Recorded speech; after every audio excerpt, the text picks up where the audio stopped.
ഞാൻ സിനിമയിൽ നിന്ന് ഇറങ്ങിപ്പോയിട്ടുണ്ട് 3 ദിവസം അഭിനയിച്ചിട്ട്. എന്നെ പുറത്താക്കി, ഞാനും പോയി. വർക്കാവാതെ എനിക്ക് അഭിനയിക്കാൻ അറിയാൻ വയ്യാതെ വന്നിട്ടുണ്ട്. അല്ല, ഞാൻ നോക്കി പോയിട്ടുണ്ട്. തലശ്ശേരി ഭാഷ അടിപൊളിയായിട്ട് പറയുന്നുണ്ട്.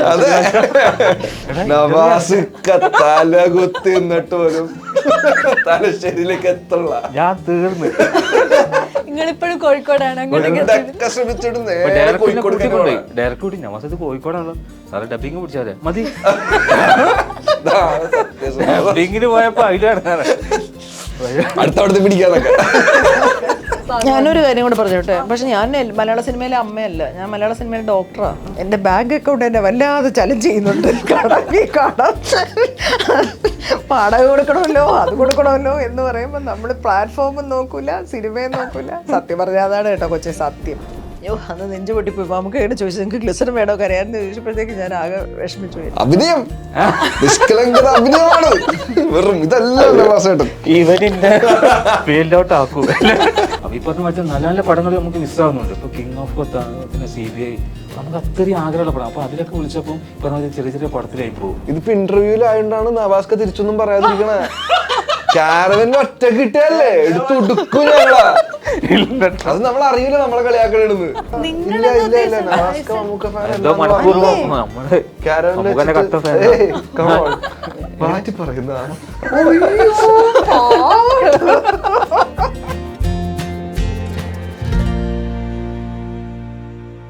നമസ്കാരം. നവാസ് വള്ളിക്കുന്ന്, മാല പാർവതിയൻ, അർജുൻ അശോകനാണ് മീഡിയോനോടൊപ്പം ഉള്ളത്. Hi and hello, welcome. Hi. പുതിയ ചിത്രത്തിന്റെ വിശേഷങ്ങളുമായിട്ട് നമ്മള് വീണ്ടും കണ്ടുവിട്ടാണ്. അൻപോട് കൺമണി. എന്താണ് കൺമണിയുടെ വിശേഷങ്ങൾ? കൺമണിയുടെ വിശേഷം അടിപൊളിയാണ്. ഇപ്പൊ നമ്മള് ലിജു ചേട്ടൻ ഡയറക്ട് ചെയ്ത പടം അനീഷ് ചേട്ടൻ എഴുതിയ സബ്ജക്റ്റാണ്. അപ്പൊ അതില് ഞാനും അനഘ ലീഡ് ആക്ടേഴ്സായിട്ട് വരുന്നുണ്ട്. അപ്പൊ ഞങ്ങൾ രണ്ടുപേരും കല്യാണം കഴിച്ചിട്ട് പുതിയ കപ്പിൾസ് ആയിട്ടാണ് പടത്തിൽ തുടക്കം വരുന്നത്. അപ്പോൾ ഒരു പുതിയ കപ്പിൾസ് ഒരു വീട്ടിലേക്ക് കയറുമ്പോൾ ആ പെൺകുട്ടി അഡാപ്റ്റ് ചെയ്യാൻ കുറച്ച് സമയം എടുക്കും. പുതിയൊരു ഏരിയയാണ്, പുതിയ ആൾക്കാരാണ്, പുതിയ നാട്ടുകാരാണ്. അപ്പം അങ്ങനെ വന്നു കഴിയുമ്പോൾ അത് ഈസി ഹാൻഡിൽ ചെയ്ത് ഇങ്ങനെ പോകണം. നമ്മൾ അറിയാമല്ലോ കാര്യങ്ങൾ. പക്ഷെ പിന്നീട് ഇവർ കാരണം ഉണ്ടാകുന്ന ചില ചില പ്രശ്നങ്ങളും വിശേഷമായില്ലെങ്കിൽ ആരെ പ്രശ്നമാണ് സാധാരണ ഒരു കുടുംബത്തിലും സാധാരണ കപ്പിൾസും ഫേസ് ചെയ്യുന്ന കുറച്ച് കാര്യങ്ങളൊക്കെ ആയിട്ട് പോവുകയും അത് പിന്നീട് ആ സൊസൈറ്റിയിലത്തെ സംസാരം വീട്ടിലകത്ത് അമ്മയുടെ ചെവിയിലെത്ത് അമ്മ അത് ഏത് രീതിക്കാണ് പുതിയ വന്നു കയറിയ കുട്ടിയായിട്ട് സംസാരിക്കുക അല്ലെങ്കിൽ പെരുമാറാൻ തുടങ്ങുക. അപ്പം തമ്മിലൊരു ഇഷ്യൂ ഉണ്ടാകുമ്പോൾ നടുക്കിരുന്ന് ഹസ്ബൻഡ് രണ്ടുപേരും ഡീൽ ചെയ്യുന്നൊരു സബ്ജക്റ്റാണ്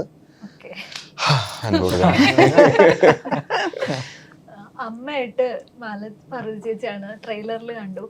എന്താണ് ഈ സിനിമയിലെ അമ്മ തരുന്ന പ്രതീക്ഷകൾ? എങ്ങനെയുള്ള ഒരു അമ്മയാണ്? അവരൊരു സൊസൈറ്റിയുടെ റെപ്രസെൻറ്റേറ്റീവ് ആയിട്ടുള്ളൊരു അമ്മയാണ്. സ്നേഹമുള്ള അമ്മയാണ്.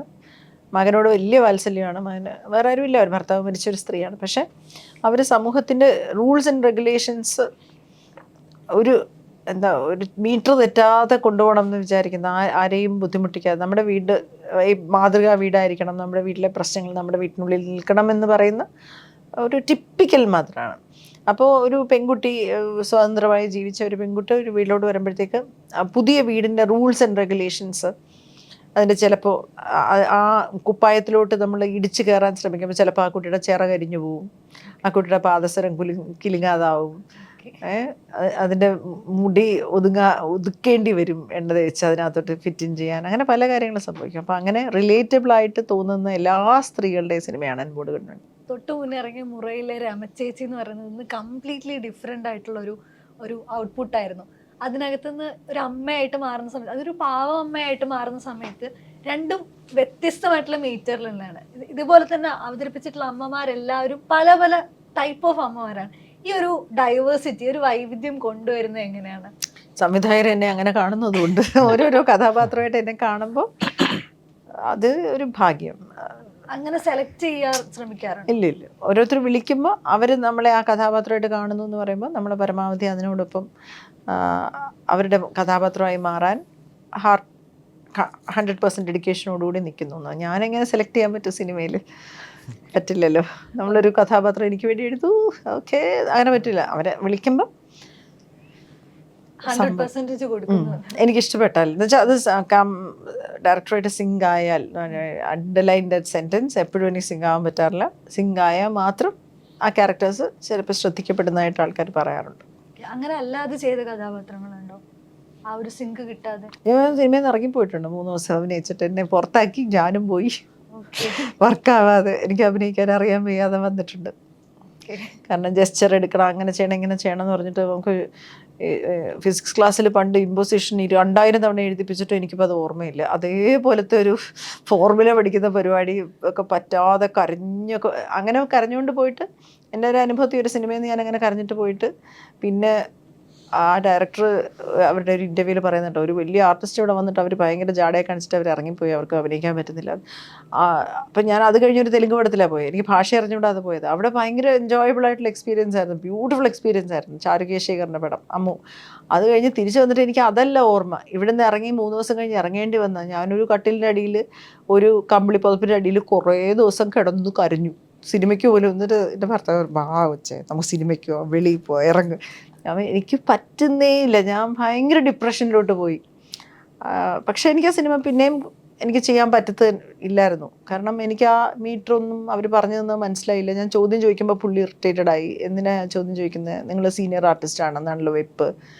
അപ്പം എനിക്ക് പക്ഷേ എനിക്ക് കുറേ ലിമിറ്റേഷൻസ് കൂടെ ഉള്ള ഒരു ആക്ടറാണ്. ഈ കഥാപാത്രത്തിലേക്ക് വന്ന വീണ്ടും ഒരു സുഹൃത്ത് ആയിട്ടാണ്. ഇങ്ങനെ ഒരു നല്ലൊരു സുഹൃത്തിനെ നമ്മൾ ഒരുപക്ഷെ തമാശയിലോ സുഡാനിയിലോ ഒക്കെ കണ്ടിട്ടുണ്ട്. വീണ്ടും അങ്ങനെ ഒരു സ്നേഹമുള്ളൊരു നിഷ്കളങ്കനായിട്ടുള്ള സുഹൃത്തിന്റെ വേഷമാണെന്നാണ് ട്രെയിലറിന് തോന്നുന്നത്. എന്താണ്, എന്ത് തരം സുഹൃത്താണ്, ഏത് തരം സുഹൃത്താണ്? നല്ല സുഹൃത്താണ്. നകുലന്റെ സുഹൃത്തായിട്ട് ശുക്കൂർ എന്നാണ് പേര്. അപ്പൊ നകുലിന് ഏറ്റവും കൂടുതൽ നേരിടുന്നത് കല്യാണം കഴിഞ്ഞിട്ട് വിശേഷങ്ങളൊന്നും ആയില്ല എന്നാ. പക്ഷെ ശുക്കൂർ നേരിടുന്നത് ഇതൊന്നും നിർത്തിക്കൂടാ എന്നാ. ശുക്കൂർ 4 മക്കളാണ്. അപ്പോൾ കൂടെ തന്നെ ഉണ്ട്. പറഞ്ഞ സുഡാനി തമാശ പോലെ തന്നെ നല്ല ഉപദേശങ്ങളൊക്കെ നൽകി എല്ലാ പ്രശ്നത്തിനും കൂടെ തന്നെ നിൽക്കുന്ന ഒരു സുഹൃത്തായിട്ടാണ് ഇതിലും ശുക്കൂർ എന്നാണ് ക്യാരക്ടറിന്റെ പേര്. ഈ മലബാർ ഏരിയയിലാണ് കഥ നടക്കുന്നത്. കണ്ണൂർ ചൊക്ലിയിൽ വെച്ചിട്ടാണ് അതിന് ഷൂട്ട് നടന്നതെന്നൊക്കെ കേട്ടിട്ടുണ്ട്. ഇപ്പൊ വീണ്ടും മലയാള സിനിമ കൊച്ചി വിട്ട് കണ്ണൂരിലേക്ക് പോകുന്ന സമയത്ത് എനിക്ക് തോന്നുന്നു നാസ്കയ്ക്ക് കുറച്ചുകൂടെ ആ സ്ലാങ്ങിലേക്ക് കംഫർട്ടബിൾ ആയിട്ട് മാറാൻ പറ്റുന്നുണ്ടാവും. നിങ്ങൾക്ക് അത് കുറച്ചും കൂടെ ഒരു ഡിഫിക്കൽട്ട് ആയിരിക്കും. അതില് നിങ്ങൾ പരസ്പരമുള്ള ഗിവ് ആൻഡ് ടേക്ക് ഉണ്ടായിട്ടുണ്ടോ? എങ്ങനെയാണ് ഇവരെ കൂടെ അതിനകത്തേക്ക് അഡാപ്റ്റ് ചെയ്ത് കൊണ്ടുവരുന്നത്? അത് അവരുമായിട്ട് അർജുന് നല്ല ഞാൻ നോക്കി പോയിട്ടുണ്ട്. തലശ്ശേരി ഭാഷ കേട്ടോ അടിപൊളിയായിട്ട് പറയുന്നുണ്ട്. പക്ഷെ നമ്മളെ ഡയറക്ടർ ആണെങ്കിലും റൈറ്റർ ആണെങ്കിലും ഒക്കെ സഹായിച്ചിട്ടുണ്ട് ഈ ഭാഷന്റെ കാര്യത്തില്. പറഞ്ഞ പോലെ തന്നെ എൻ്റെ ഉമ്മന്റെ വീടൊക്കെ തലശ്ശേരിയാണ്. പക്ഷെ അത് വിചാരിച്ചിട്ട് എനിക്ക് ആ ഇത് കിട്ടിയിട്ടില്ല. ഞാൻ കുറച്ചൊക്കെ കഷ്ടപ്പെട്ടിട്ടുണ്ട്. പിന്നെ കുറെയൊക്കെ ഡബിങ്ങിൽ പിടിച്ചതാ.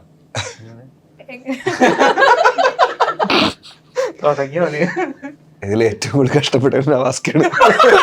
സത്യം പറഞ്ഞ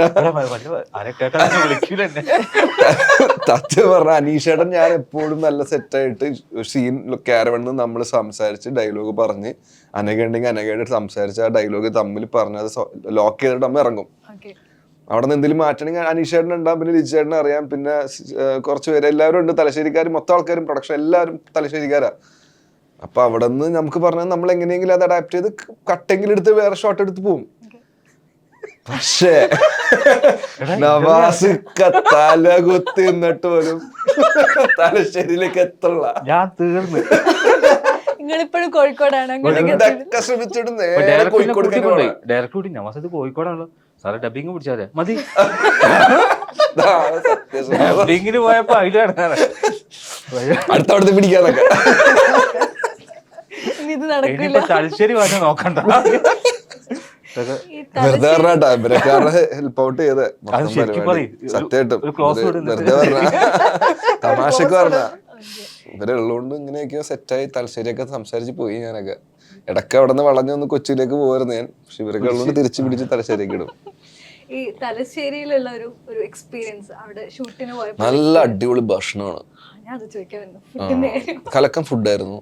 നല്ല മഞ്ജൂസ് ബിരിയാണി അടിപൊളിയാണ്. നാഷണലിലെ ഫിഷ് തവ അടിപൊളിയാണ്. ചേച്ചി കട്ട ഡയറ്റ് ആയിരുന്നു, അതുകൊണ്ട് ഒന്നും കഴിക്കാൻ പറ്റിയില്ല. അവിടെ മുറക്ക് വേണ്ടി പ്രിപ്പയർ ചെയ്യണമായിരുന്നു.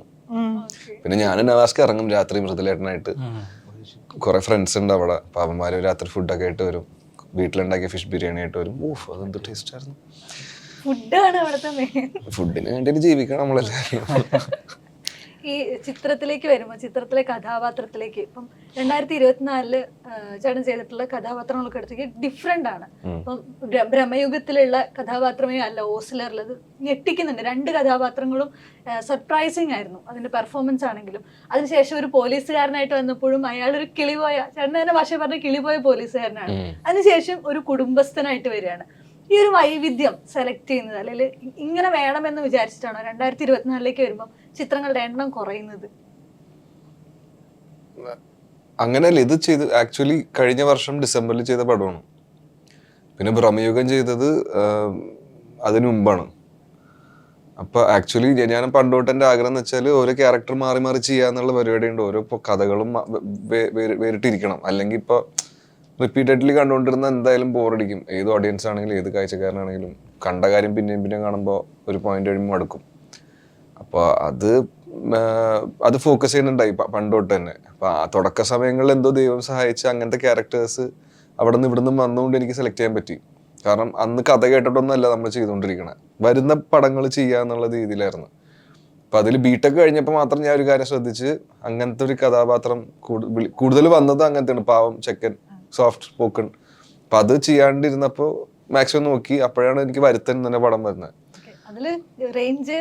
അതില് ടോട്ടലി ഡിഫറെന്റ്, ഭയങ്കര അലമ്പും ഭയങ്കര തെറിച്ചിട്ടുള്ള ഒരു ക്യാരക്ടറാണ്. അപ്പോൾ ഈ പരിപാടി ഭ്രമയുഗം ഭയങ്കര ഇന്റൻസീവ്, ഭയങ്കര ഒരു സ്പൂക്കി ഡ്രാമ ടൈപ്പാണ്. അതിനുശേഷം ഇപ്പൊ ഓസ്ലർ ഒറ്റ ദിവസം ഷൂട്ടാണ് അത് അങ്ങനത്തെ ഒരു ക്യാരക്ടർ. പിന്നെ once upon a time in കൊച്ചിയിലാണെങ്കിൽ ഒരു കിളിപോയ പോലീസുകാരൻ.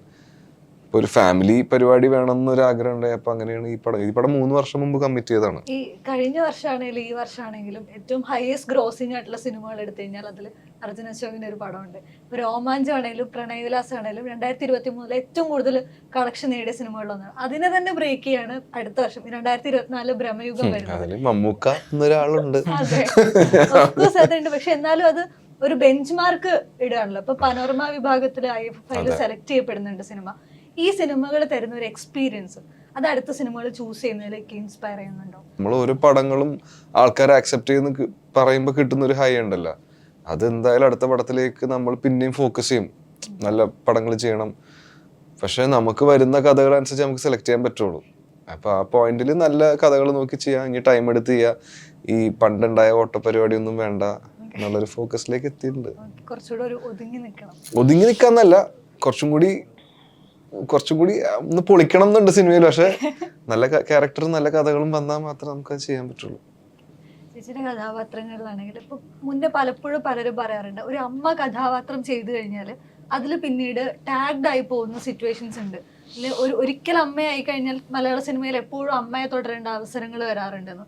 പക്ഷെ ചേച്ചിയുടെ കഥാപാത്രങ്ങളിൽ എല്ലാം പല തരത്തിലുള്ള, ഇപ്പൊ നേരത്തെ പറഞ്ഞതുപോലെ ഭീഷ്മപർവത്തിലുള്ള മോളി അല്ല ഒരിക്കലും പൊരുളിലെ വെബ് സീരീസിൽ വന്നിട്ടുള്ള കഥാപാത്രം കംപ്ലീറ്റ്ലി ഡിഫറെന്റ്. ഈ ഒരു ഡിഫറെന്റ് അമ്മമാരെ കൊണ്ടുവരാൻ ചേച്ചിക്ക് സാധിക്കുന്നുണ്ട്.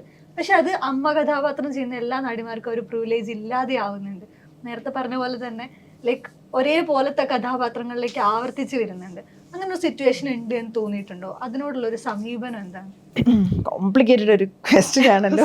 എൻ്റെ പ്രിവിലേജ് എന്ന് വെച്ചാൽ എങ്ങനെ ഉദ്ദേശിക്കുന്നത്, നമ്മളെ ഒരു ക്യാരക്ടർ നമുക്ക് കിട്ടുമ്പോൾ അതിൻ്റെ മീറ്റർ നമ്മൾ ആക്ടേഴ്സ് ഉണ്ടാക്കുന്ന മീറ്ററാണ്. കാസ്റ്റിംഗ് നമ്മുടെ നാട്ടിൽ നടക്കുന്നത് ഒരാളുടെ രൂപം ഒരു കഥാപാത്രത്തിന് സൂട്ടാവുമോ എന്ന് വിചാരിച്ചിട്ടാണ് പലപ്പോഴും ആൾക്കാരെ കാസ്റ്റ് ചെയ്യുന്നത്. അപ്പോൾ എന്നെ അങ്ങനെ കാസ്റ്റ് ചെയ്യുന്ന സമയത്ത് അത് ഒരു ഓരോരോ കഥാപാത്രത്തിനും വ്യത്യാസങ്ങളുണ്ടല്ലോ. അതിൻ്റെയൊക്കെ മാലാപാർവതിയുടെ പാസ്റ്റ് അല്ല കഥാപാത്രത്തിൻ്റെ പാസ്റ്റ്. ഇപ്പോൾ ഭീഷ്മപർവത്തിലെ മോളിയുടെ പാസ്റ്റ് അല്ല അനിമയുടെ പാസ്റ്റ് അല്ല ഇപ്പോൾ അൻപോട് കൺമണിയിലെ രാജമ്മയുടെ പാസ്റ്റ്, അല്ലെങ്കിൽ അതല്ല രമചേച്ചിയുടെ കാസ്റ്റ്. ഇങ്ങനെ പാസ്റ്റ് ഇങ്ങനെ ഓരോന്നുണ്ട്. അപ്പം അതാണ് തിയേറ്റർ ട്രെയിനിങ്ങിൻ്റെ ഒരു ഇത് വരുന്നത്. നമ്മൾ ആക്ട് ട്രെയിനിങ്ങിൻ്റെ വ്യത്യാസം വരുന്നത് അവിടെയാണ്. നമ്മൾ ആ കഥാപാത്രത്തിനെ ഞാനെന്ന വ്യക്തി എൻ്റെ രൂപത്തിൽ പിന്നെയും പിന്നെയും ഒരു ഡയലോഗ് പറയുന്ന പ്രൊഫഷണൽ പോലെ ചെയ്യുമ്പോൾ ആവർത്തന വിരസത പോലെ ആൾക്കാർക്ക് തോന്നാം. പക്ഷെ ഞാൻ കടന്നു പോകുന്ന അല്ലെ എന്നെ പഠിപ്പിച്ച രീതി, എൻ്റെ അധ്യാപകൻ ജ്യോതിഷാണ്. ഞാൻ 100% എന്നെക്കുറിച്ച് ആര് എന്ത് ക്രെഡിറ്റ് പറഞ്ഞാലും ഞാൻ പറയും ജ്യോതിഷം, ഞാൻ ഇങ്ങനെ ജപിക്കാൻ തുടങ്ങും ജ്യോതിഷം എന്ന് വെച്ചാൽ എനിക്കത് അത്രയും ജ്യോതിഷം എന്നോട് അത്രയധികം ഈ അഭിനയം എന്ന് പറയുന്ന കലയുടെ ഒരു സാധ്യതകളെയും കുറിച്ചും അതിൻ്റെ ധാരണ ഉണ്ടാക്കി തരാനും. ഞങ്ങളൊരു അഭിനയം, ഞാൻ നാടക സംഘത്തിലെത്തുന്നത് 2009 മുതൽ, അത് 2024 വരെ വളരെ അടുത്ത സുഹൃത്തുമാണ്. മുഴുവൻ സംസാരിക്കുന്ന അഭിനയത്തെക്കുറിച്ച് ഒരുപാട് സംസാരിക്കുമ്പോൾ അതിൽ വളരെ കുറച്ച് മാത്രമേ വേറെ കാര്യങ്ങൾ സംസാരിച്ചിട്ടുണ്ടാവുള്ളൂ. അപ്പോൾ ഈ ധാരണ നമ്മളും ഈ പ്രാക്ടീസ് ചെയ്യാൻ തുടങ്ങുമ്പോൾ ഈ ജ്യോതിഷ് പറയുന്ന ഓരോ കാര്യം ഇങ്ങനെ ലൈവായിട്ട് വരും. അപ്പം നമ്മളത് കൂടുതൽ നമ്മൾ ആ ധാരണയിലേക്ക് വളരുമ്പോൾ ഈ വ്യത്യാസങ്ങൾ നിങ്ങൾ കണ്ടെത്തുന്നതാണ്. ഞാനത് ബോധപൂർവം ചെയ്തിട്ടുള്ളതല്ല. ഞാൻ ഓരോ കഥാപാത്രങ്ങൾ, ഇപ്പം ഞാൻ നാളെ അനിമ കിട്ടുമെന്ന് വിചാരിച്ചിട്ടല്ല ഭീഷ്മപൂർവ്വം ചെയ്തിട്ടുള്ള, അല്ലെങ്കിൽ നാളെ രാജമ കിട്ടുമെന്ന് വിചാരിച്ചിട്ടല്ല വേറൊരു ക്യാരക്ടർ ചെയ്ത്. ആ കഥാപാത്രത്തിനോട് സത്യസന്ധമായി നിന്ന് ആ പ്രോസസ്സിലൂടെ കടന്നു പോകുക എന്നുള്ളത് മാത്രമേ ഉള്ളൂ. അപ്പോൾ എൻ്റെ രൂപമാണ് കാസ്റ്റ് ചെയ്യുന്നത് എങ്കിൽ പോലും അതിനെ ഞാൻ എൻ്റെ പ്രോസസ്സ്, ജ്യോതിഷിൻ്റെ പ്രോസസ്സിലൂടെ ഞാൻ എന്നെ കടത്തി വിടുമ്പോൾ അത് വേറൊന്നായി വരുന്നു എന്നാണ് എനിക്ക് തോന്നുന്നത്. അല്ലാതെ എനിക്ക് അതിനെക്കുറിച്ച് പറയാൻ എനിക്കറിയാൻ വയ്യ. ചോദ്യത്തിന് ഉത്തരവായോന്നും എനിക്കറിഞ്ഞില്ല. എന്ന് തോന്നുന്നു. അല്ല, ആക്ച്വലി എനിക്ക് ഞാൻ ഉദ്ദേശിച്ചതിനെക്കാട്ടിലും നല്ല രീതിയിലുള്ള ഒരു ആൻസർ എനിക്ക് അവിടെ ഉണ്ട്. ഈ ഇതേ സമയത്ത് തന്നെ സിനിമകളിൽ പല ബിഗ് ബഡ്ജറ്റ് സിനിമകളുടെ ഭാഗം. ഞാനൊരു കാര്യം കൂടെ പറഞ്ഞോട്ടെ, പക്ഷെ ഞാൻ മലയാള സിനിമയിലെ അമ്മയല്ല, ഞാൻ മലയാള സിനിമയിലെ ഡോക്ടറാ. ഡോക്ടർ വേഷങ്ങൾ വ്യത്യാസമാക്കാനാണ് ഞാൻ പാടുപെട്ടിട്ടുള്ളത്.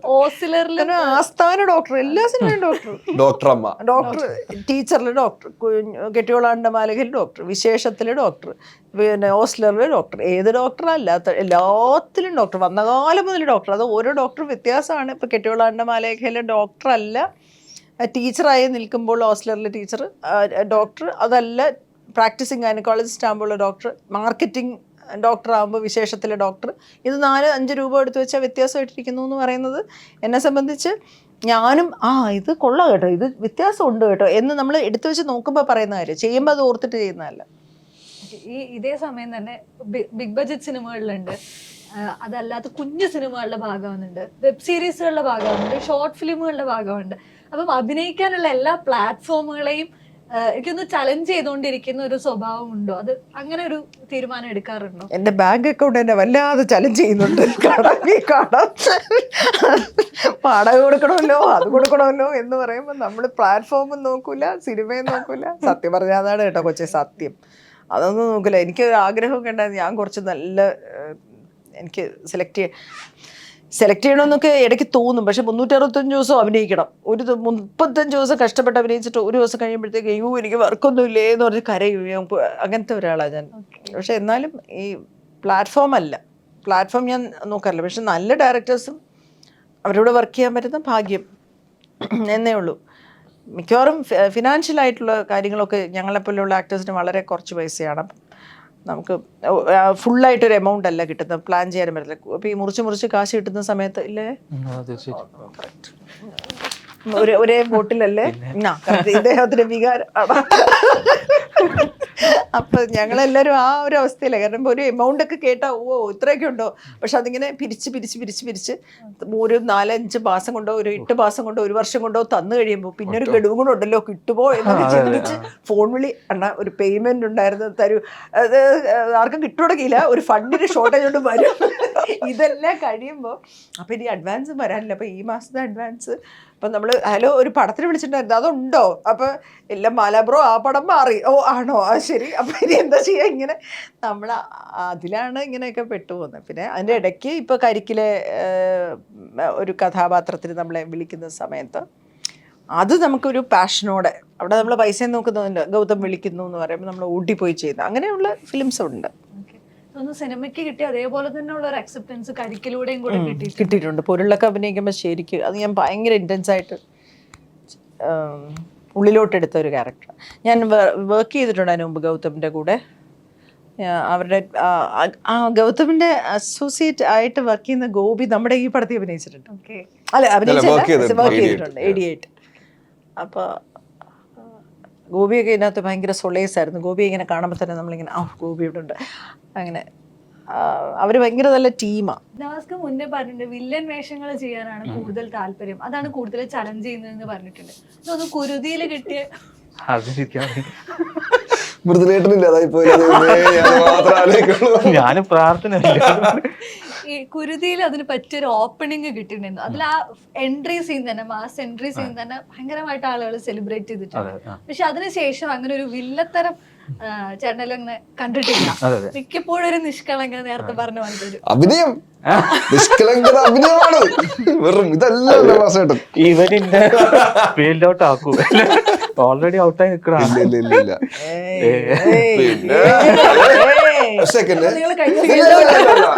എത്ര 7 പടം ഇറങ്ങാൻ 7 പടം ഇറങ്ങാൻ ഓൾറെഡി ഫീൽഡ് മിഞ്ഞാന്നൊരു പടം പാക്കപ്പായി.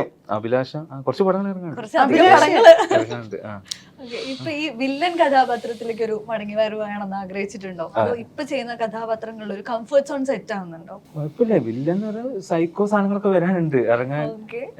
അപ്പൊ ഞാൻ ഏത് കിട്ടിയാലും ഹാപ്പിയാണ്. ഇപ്പൊ ചേച്ചി വന്ന പടം ഇല്ലാതെ ഭയങ്കര ടെൻഷനാണ്. ഒരു പടം കഴിഞ്ഞ അടുത്ത പടം ഭയങ്കര ടെൻഷൻ. ഒരു ദിവസം ഇതേമാതിരി തന്നെ പടം ഇല്ലാതെ അടവും കാര്യങ്ങളൊക്കെ ഉണ്ട്, ലോണൊക്കെ ഉണ്ട്. ഇപ്പൊ എന്ത് ചെയ്യുന്ന വിചാരിച്ച് നിൽക്കുമ്പോൾ ഒരു കോള് വന്നേക്ക്, നവാസല്ലേ? ഞാൻ പറഞ്ഞ ഒന്ന് കാണാൻ പറ്റുമോ? ഞാൻ പറഞ്ഞു തീർച്ചയായിട്ടും. അപ്പോൾ കോഴിക്കോട് ഒരു ഹോട്ടൽ പറഞ്ഞു, അവിടേക്ക് വരാൻ പറഞ്ഞു. ഞാൻ അവിടെ പോയി. അപ്പോൾ ഡയറക്ടർ ഉണ്ട്, പ്രൊഡ്യൂസർ, ഓരോ 2 സുഹൃത്തുക്കൾ മീൻസ് ഒരു കഥ പറയുകയാണെങ്കിൽ നമ്മൾ ആയിക്കോട്ടെ സാറേ. അങ്ങനെ കഥ കേട്ടു.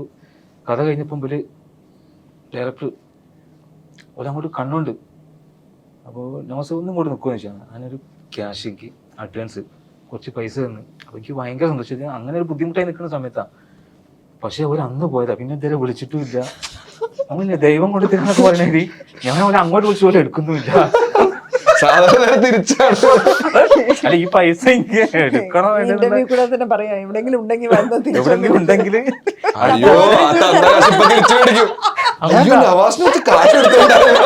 അയ്യോ അത് കട്ട് ചെയ്യട്ടെ. റെഡിയാണ്.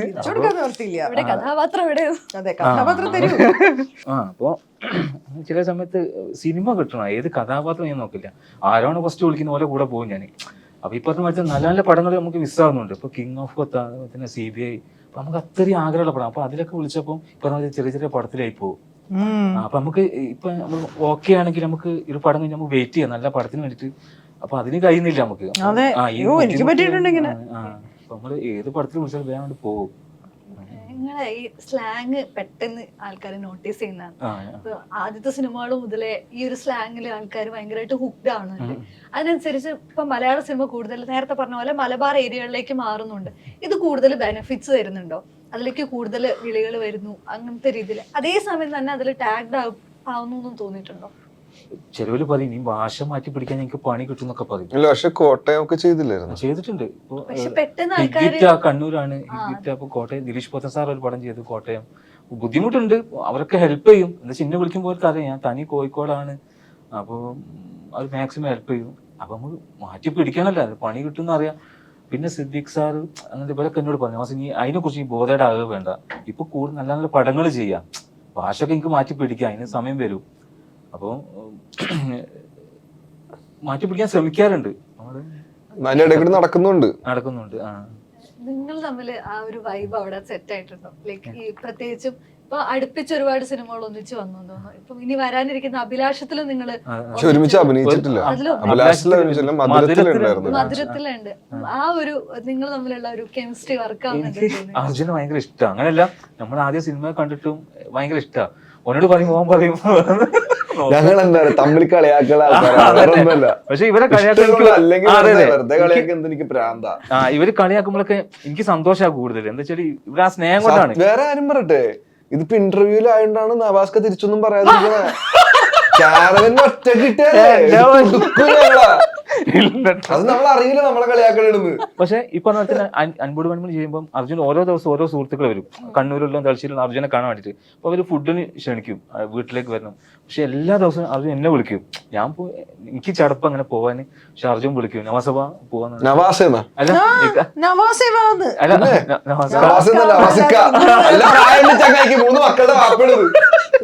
ഈവന്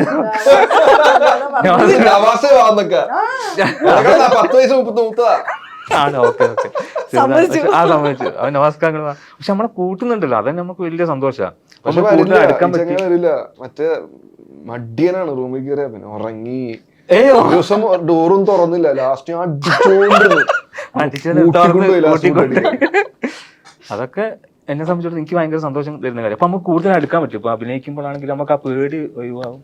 അങ്ങനെ ഈ ബജറ്റുകളുടെ കാര്യം പറയുമ്പോൾ ഇപ്പൊ കൂടുതലും ഹൈ സ്കെയിലിൽ വരുന്ന സിനിമകളിലേക്ക് ആളുകൾ അട്രാക്റ്റഡ് ആവുന്നുണ്ട്.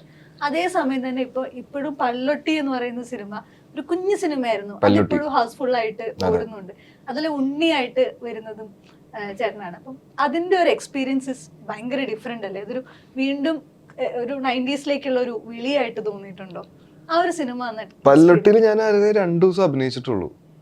അപ്പൊ ആ പടത്തില് മേജറിൽ ആ ഫ്ലാഷ് ബാക്ക് അല്ലെങ്കിൽ ആ 90s കാലഘട്ടം കാണിക്കുന്ന ആൾക്കാരാണ് കുട്ടികളാണ് സ്റ്റാർസ്. അപ്പൊ അവർ അത്രയും വൃത്തിയായിട്ടും അത്രയും നന്നായിട്ട് അഭിനയിക്കുകയും അത്ര നല്ല രീതിക്ക് ടെക്നിക്കലി അത് വർക്ക് ചെയ്ത് വെച്ചതുകൊണ്ടാണ് ഞങ്ങൾ അവസാനം വന്നിട്ട് ആ 2 ഡയലോഗ് അടിക്കുമ്പോൾ ആ ഫീല് കയറുന്നത്. അപ്പോ അതിനെപ്പറ്റി ഞാൻ സംസാരിക്കാൻ ആളല്ല. ഇനി ഏതൊക്കെയാണ് പ്രോജക്റ്റുകൾ വരാനുള്ളത്? ഇനി ഇറങ്ങാനുള്ളത് ആനന്ദ് ശ്രീബാല 15th എന്റെ മുന്നേ. അത് ചിന്തിക്കുമ്പോ ടെൻഷനാണ്. പിന്നെ അൻപോട് കൺമണി, പിന്നെ എന്ന് സ്വന്തം പുണ്യാളം തന്നെ പടത്തിൽ ചെറിയൊരു റോൾ ചെയ്തിട്ടുണ്ട് 10 ദിവസം. പിന്നെ ബ്രൊമാൻസ്, പിന്നെ ഒരു പടം ടൈറ്റിൽ ചെയ്തിട്ടില്ല. മമ്മൂക്കയുടെ കൂടെ ഒരു പടം വരാനുണ്ട്. ഒരു ഫോട്ടോ ഇട്ട് റിവീൽ ചെയ്യുന്നില്ല എന്ന് പറഞ്ഞു. പടമൊന്നല്ല, വെറുതെ അന്നും ഞാൻ ഒന്നും ടൈറ്റിൽ ചെയ്തിട്ടില്ലല്ലോ. കമ്മിങ് സൂൺ എന്ന് പറഞ്ഞത് സിനിമയാണോ എന്നുള്ള അത് ടർബോ ഇറങ്ങാൻ പോണായിരുന്നില്ലേ? അതിന്റെ ചുമ്മാ ഇട്ടതാ. അതേപോലെ ഞാൻ തന്നെ കൊതിച്ചു പോയി മമ്മൂക്കയുടെ ഇനിയൊരു പടം. മമ്മൂക്കയുടെ കൂടെ ഇപ്പം എനിക്ക് നിങ്ങൾ രണ്ടുപേരും മമ്മൂക്കയുടെ ഏറ്റവും മൈൽ സ്റ്റോൺ സിനിമകൾ എന്ന് പറയാൻ പറ്റും. ഇപ്പൊ ഭീഷ്മർ ആണെങ്കിലും ബ്രഹ്മയുഗം ആണെങ്കിലും രണ്ടിലും നിങ്ങൾ രണ്ടുപേരും ക്രൂഷ്യൽ ആയിട്ടുള്ള ഒരു റോൾ ചെയ്തിട്ടുണ്ട്. മമ്മൂക്കയായിട്ടുള്ള ഒരു എക്സ്പീരിയൻസ് ഷെയർ ചെയ്യാൻ പറ്റും? നമുക്ക് അടിപൊളിയാണ്, ഭയങ്കര രസമാണ്. എന്നുവെച്ചാൽ ഒന്നാമത് രസമുള്ള ഹിൻസ് തരും. ഞാൻ 18 പടി ചെയ്യുന്ന സമയത്ത് ഞാൻ എന്തോ ഇങ്ങനെ ഒരു സ്കാൻ ഇങ്ങനെ ചെയ്തപ്പോഴത്തേക്ക് എൻ്റെ കയ്യിൽ ഇങ്ങനെ 2 കയ്യിൽ ഇങ്ങനെ പിടിച്ചിട്ട് ഓവർ ജസ്റ്റേഴ്സാന്ന് പറഞ്ഞു.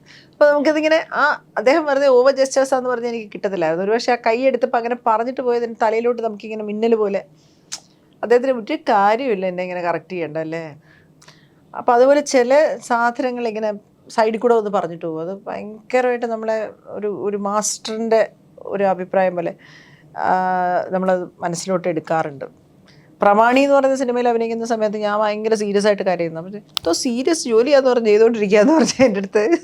അപ്പം ഞാനന്ന് ഇങ്ങനെ അയ്യോ എന്നിങ്ങനെ വിചാരിച്ചു. പക്ഷെ അതേസമയം ഞാൻ ആസ് എൻ ആക്ടർ ഗ്രോ ചെയ്യാൻ തുടങ്ങിയപ്പോഴത്തേക്ക് മാമാങ്കത്തിൽ വന്നിട്ട് ഞാൻ ഗ്ലിസറിൻ ചോദിച്ചു കരയാൻ. അവിടെ എല്ലാം ഭയങ്കര കോമഡി. പെട്ടെന്ന് വേറെ ഏതോ ഒരു സെറ്റിൽ നിന്ന് അനുഗ്രഹീതൻ ആൻ്റണിയുടെ സെറ്റിൽ നിന്ന് ഓടി വന്നിട്ട് കയറി നിന്നിട്ട് മകൻ മരിച്ചു എന്നൊക്കെ. എനിക്കത് കൊണ്ട് കിട്ടിയില്ല പെട്ടെന്ന്.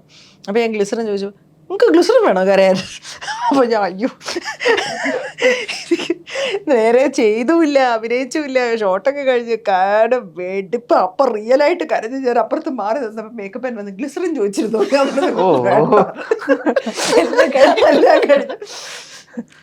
അയ്യോ അന്ന് നെഞ്ചു പൊട്ടിപ്പോയി. നമുക്ക് എങ്ങനെ ചോദിച്ചു നിങ്ങൾക്ക് ഗ്ലിസറിൻ വേണോ കരയാനെന്ന് ചോദിച്ചപ്പോഴത്തേക്ക് ഞാൻ ആകെ വിഷമിച്ചു പോയി. പക്ഷെ അതിനുശേഷം 18 പടി ഭീഷ്മറുമൊക്കെ എത്തിയപ്പോഴത്തേക്ക് നമ്മളോട് കുറേ കൂടെ ഭയങ്കര നമ്മളൊരു ആക്ടർ എന്നുള്ള നിലയ്ക്ക് നമ്മളുടെ ഓരോ ചുവടുവയ്പ്പും അദ്ദേഹം സ്നേഹത്തോടെ. ഇപ്പോൾ മുറയുടെ പോസ്റ്റർ കണ്ടപ്പോൾ എനിക്ക് ബെസ്റ്റ് വിഷസ് എന്ന് പറഞ്ഞു. അതൊക്കെ തന്നെ എനിക്ക് വലിയ നമുക്കൊരു കരുതൽ പോലെ ഒരു ആകാശം മുകളിലുള്ളത് പോലെയാണ് മമ്മൂക്കയെ കാണുന്നത്. അടിപൊളിയായിരുന്നു. മമ്മൂക്ക സ്വന്തം മമ്മൂക്കയാണല്ലോ. ഫാനാണ്. ഫാൻസ് ഞാൻ ഒരാളല്ലേ ഉള്ളൂ. ഞാനെ കൂടെ ചേർത്തു. നമ്മള് ഫാൻസ്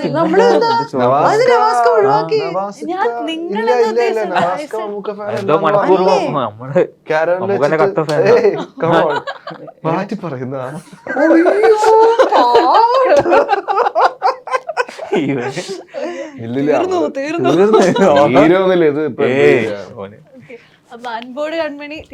നല്ല സിനിമയായിരിക്കും അൻപോട് കൺമണി. എനിക്ക് അതിനെക്കുറിച്ച് ഒരു സെന്റൻസ് പറയാനുണ്ട്. വെച്ചാൽ ഒരുപാട് സ്ത്രീകൾക്ക് ഭയങ്കര റിലേറ്റബിൾ ആയിട്ടുള്ള നമ്മുടെ തന്നെ റൈറ്ററിൻ്റെ റിയൽ ലൈഫ് സ്റ്റോറിയുമായിട്ട് ബന്ധപ്പെട്ടാണ്. അനഘ നാരായണൻ്റെ അമേസിങ് പെർഫോമൻസ്, അർജുൻ്റെ ബ്രില്യൻ പെർഫോമൻസ്. ഇതാണ് ഇതിനകത്ത് ഹൈലൈറ്റ്. ഈ സിനിമയുടെ നല്ല സിനിമയായിരിക്കും.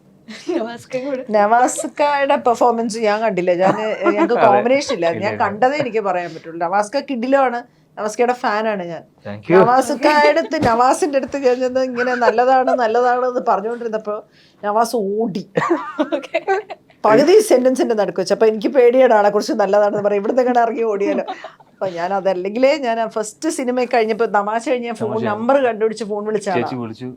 അല്ലേ? പിന്നെ തീർച്ചയായിട്ടും ഓർമ്മയില്ല. അപ്പൊ അങ്ങനെ അതല്ല പറയുന്നത്. അനഘയുടെ ഇവരുടെ രണ്ടുപേരുടെയും ആണ് ഏറ്റവും ഇന്റൻസ് മൊമെന്റ്സ് സിനിമയുടെ ഡ്രാമ കിടക്കുന്നത്. അവര് ആ വീട്ടിനകത്തെ ശ്വാസമുട്ടലൊക്കെ ആ പെങ്കുച്ചൻ്റെ മുഖത്ത് വരുന്നത് കാണണം. അതിനോട് അർജുൻ്റെ ഒരു കമ്പാഷനും ആ ഒരു സ്നേഹവും ശ്വാസമുട്ടലും ഒക്കെ അത് ഭയങ്കര ബ്യൂട്ടിഫുൾ ആയിട്ട് ഒരുപാട് പേർക്ക് റിലേറ്റബിൾ ആണ്. നമ്മളത് പറയാതെ ഈ ഇൻ്റർവ്യൂ വൈൻഡ് ചെയ്യാൻ പറ്റത്തില്ല. അങ്ങനെ ഒരു നല്ല എക്സ്പീരിയൻസ് ആയിട്ട് അൻപോട് കൺമണി മാറട്ടെ. All the very best. Thank you so much for the time. Thank you.